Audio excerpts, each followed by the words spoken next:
Hi, it's Ron Coleman. I want to wish you a happy President's Day. And I want to talk a little bit about my, my one really meaningful interaction, and it was quite attenuated, but for me it was very significant, with a President of the United States. And how I think that might actually make us realize a little bit about what's been going on in this country, and in a lot of places, and for a very long time. But for people like you and me who don't necessarily have these experiences, I think you'll find it very interesting. I'm not someone who has a lot to do with presidents of the United States. I do remember when I was in law school, former Vice President George H.W. Bush sort of walked by through the parking lot. I think he was visiting a veterans hospital. He was preparing for his campaign, and I wished him best of luck in the upcoming campaign, which I guess would have been '88.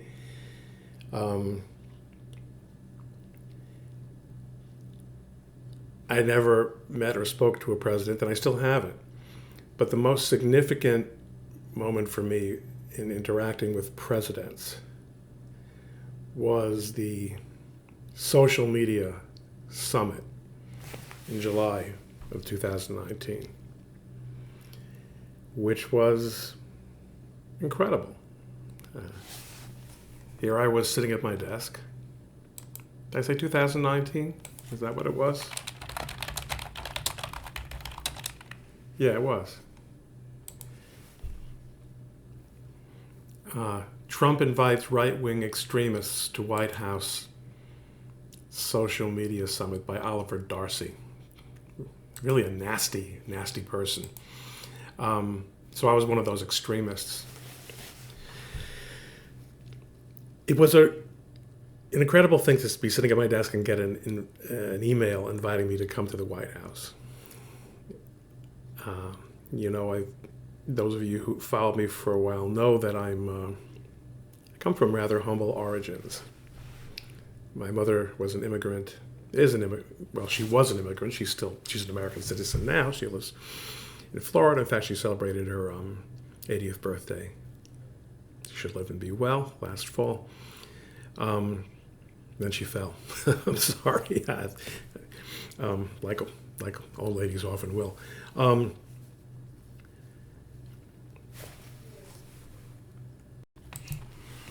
She immigrated from Cuba in 1956. My father grew up on the Lower East Side, an orphan raised by his grandmother, who herself was an immigrant from Central Europe, who came to this country in 1898. Neither of my parents went to college. So I was the first.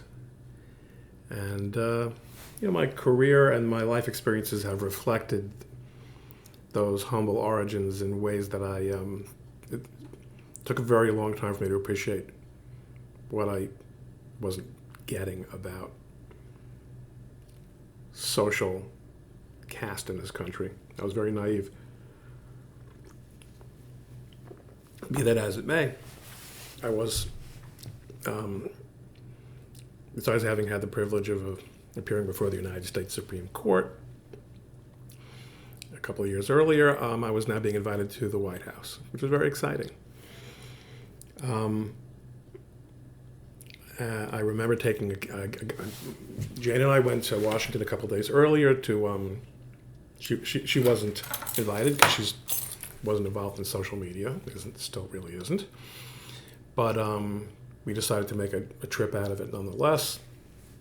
We had a little vacation a couple of days before, and she went back to New Jersey, and I stayed on for the White House event.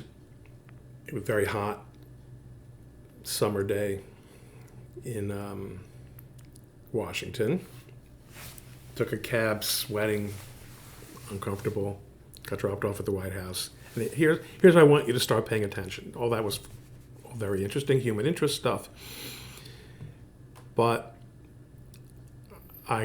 they dropped me off at the visitor's entrance, and there were all these different levels of security. And once you get past them, you've got this past, and you're saying, well, I'm going to the White House. So first of all, I'm going to the White House, right? Then you're actually in the White House. You walk through these these awnings or these covered pathways, and suddenly you're in the White House. And uniformed guards in dress uniforms are, I don't know if it's formally called standing at attention, but they're giving you this great respect as a visitor to the White House, and I feel as if I should be giving them great respect. Very magnificent looking young military people from the various services, being extremely respectful to me and giving me directions, and I must tell you, I've been around a little bit, and I've been in some pretty magnificent places in my life, but this was really something. It was so imposing. I mean, it's a presidential palace. It should be. But I instantly understood how intoxicating power and prestige, and even the most external accoutrements of power could be, and why a person would not only want to be surrounded, or might want to be surrounded by this environment and these experiences, but might also come to really get used to them. They inflate the ego tremendously. You're just in just these magnificent surroundings. I mean, you walk into the White House and you see all these portraits of presidents they're world famous portraits you've grown up with your entire life seeing. And now all of a sudden, there they are right in front of you. And they're huge. They're not like the paintings in your house. They're the size of your house. These are gigantic works of art. And we had the reception. And, I met some well-known people. I met some people that I already knew and had never met before in person. I spent a very long time speaking with a blogger and social media figure named David Harris, and I thought we got along really very well. And I went to follow him on Twitter. We hadn't previously been following him, and found that he didn't follow me back. I actually had a very similar experience with Dan Bongino. But other people did. I met, later on in the day, I met Seb Gorka and introduced myself. We have a mutual friend. He followed me right back. Benny Johnson followed me. We were nice relationships, and of course it was the first time that I ever had met Harmeet Dillon in person, which was in the Rose Garden after the social media summit. And we took a nice picture, and we ended up becoming partners a year later. But it was really I could do a separate video, and I think I will a different time, about the expectations and the experience and the disappointment surrounding the social media summit itself, which I think people will really find interesting. But what really I walked away with was the intoxicating nature, the seductive nature of that kind of power. And certainly it was only enhanced when we rose for the President of the United States to come into the room. There's just something very majestic about it and something awe-inspiring. And he pulled it off very, very well, notwithstanding what people tell you. He really was great. President Trump was great in the room. It was a terrific experience, but the second I walked into the White House, I knew what was going on. I knew what was happening to my ego. Now, luckily, I also knew that I was probably not going to be there in the foreseeable future, ever, or if ever, again. So it didn't really get to me too much, but the realization of the majesty and the power that can result from just being in that kind of environment, and the flattery that it works on one's ego. It gave me so much insight into elitism and what Washington is all about, and why there's something that even is beyond the lure of money, the lure of power, and of ego gratification and honor, what we call in Hebrew and Yiddish, kavod. It can so distort a person so quickly, so profoundly. And look at me, right? I was joking right in my last video from my office about my background. And here are the diplomas, and here are the awards, and the Supreme Court. Everybody wants a little kavod. Everybody wants a little bit of honor and respect. And someone pointed out to me, my wise friend who I've told you about in the past, was telling me about somebody who like me, was the child of immigrants. And he said, no, he wasn't so interested in making money. He was interested in recognition. He wanted, he had become a judge. He wanted to establish himself as, as a real American, as a legitimate American. So, I relate to that, I guess. So everybody wants it, but it reminds me a little bit of what I thought about when I was a performer on the stage in college. I was pretty successful in high school and college as an actor. Let's leave it at that. And so of course when you're successful in that, there's no business like show business. And I thought, wouldn't it be nice to do this for a living? So I was not unrealistic at all in that respect. I knew that you can't make a living, that virtually nobody makes it as a performer. But one of the things that struck me was that, shut up.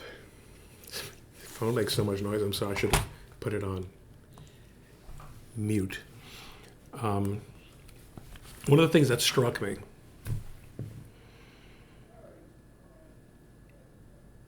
when I thought about what pleasure I get from performing was the power over the people in the room. And there were moments where I could, in an auditorium of 1,000 people, lift an eyebrow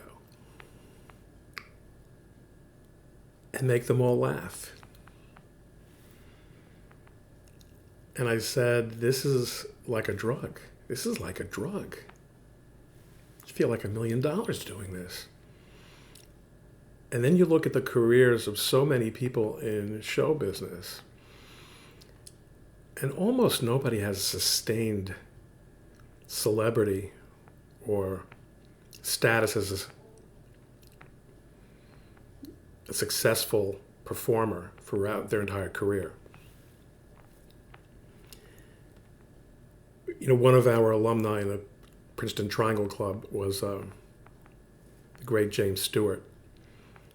He was one of those very exceptional people who was a star his entire life. But so many people, so many careers came and went.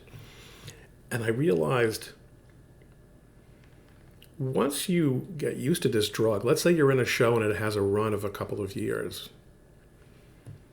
You're a celebrity and Forget about being recognized out on the street. Just going out on stage every night and having that power over so many people. And then it stops. What would withdrawal from that look and feel like? I'm guessing that it would be like any other drug. Very difficult to give up. In fact, I can tell you, when I had his 165,000 followers on Twitter before the purge began about 6 weeks ago, it was a heady experience. So many notifications, so much influence. It was a difference. It was different. So much engagement. It was fantastic. It was like a drug. I know I'm doing this, right? Okay, so there are levels. On President's Day, I wanted to make this point about my one visit to the White House. Now, I have friends who worked in the White House for many years. They are perfectly fine people. I think partly because they don't have the kind of ego that I do. I think they're normal, well-balanced, well-adjusted people. One of them is someone whose name you've never heard of and never will. A few of them are, actually. But you have to know yourself. And most of the people who gravitate towards politics and power are more like me than like them. Although I'm not sure which are the ones you have to worry about more, you know. But power corrupts, and if absolute power corrupts absolutely, even approaching absolute power approaches clearly a higher degree of corruption. We've forgotten that. Not the people who are watching this video probably, but as a country, we have given absolute power to a tremendous number of political officials, including the president. Some people argue that Lincoln, whose birthday is sort of folded into President's Day, began that process. It's a reasonable argument. I think he was a great man, a great president. But on this President's Day, let's think about what we've learned in the last 6 months in particular about power, about the attraction and seduction of power, about how un-American that process is, about Washington not running for a third term and choosing to be known as Mr. President. Let's honor Washington and Lincoln by thinking about power and about our republic and trying to restore the proper balance between our egos and our needs, our gratification, our political values, and our policy goals. And have a great day.